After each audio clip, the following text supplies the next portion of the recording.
Good day everyone. Pakita lang natin yung test unit, yung magiging test unit natin sa shop. So WEG17 Gen 3. Pinalitan na natin yung mag catch niya ng metal. So steel na ito. Meron tayong mga steel mag catch dito ng Gen 3. So pwede sa WE, pwede rin sa TM Gen 3. Unluckily, wala tayong steel mag catch for Gen 4, Gen 5, and Force Edition. Yung mga nylon polymer nila ng garter is for Gen 4, Gen 5, and Force Edition. Kapag nilagay mo kasi sa WE is merong awang dito. So, tinitignan pa natin kung anong magiging alternative na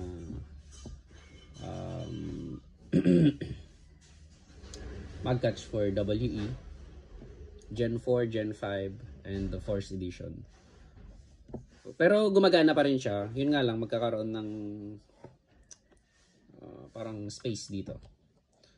And ayan, naka steel mag catch, Gen 3. Naka adjustable trigger. So ayan siya. So bakit ganon yung trigger pin niya? Kasi yung hammer set natin is stainless steel. So pag bumili kayo ng hammer set sa amin for WE, kung gagamitin nyo WE Glock 17 Gen 3, Gen 4, Gen 5, Force Edition, pati Glock 19, wag lang yung mga may full auto, libre na yun, yung modification na ganun. So, naka high impact hammer roller, version 2, and naka-steel trigger lever. So 17, Glock 17 to. So wala tayong ganito for 19, yung steel trigger lever.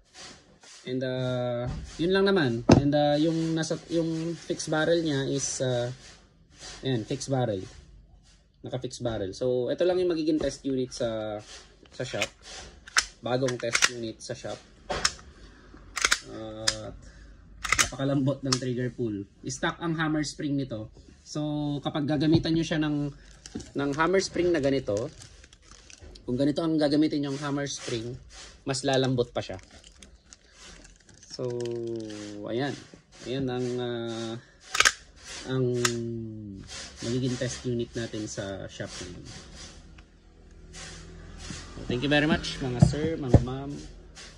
WE Gen 3. WEG17 Gen 3. Napakaganda po.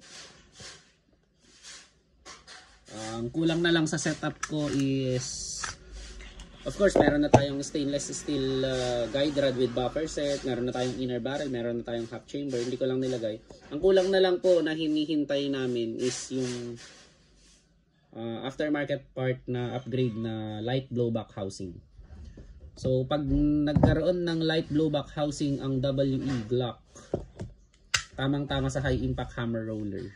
Napakaganda po, napakamura, pangmasa, hindi katulad ng Tokyo Marui Glock na halos lahat papalitan. Then more than 30, ganun. So ito, WE Glock, made in Taiwan, napakagandang brand.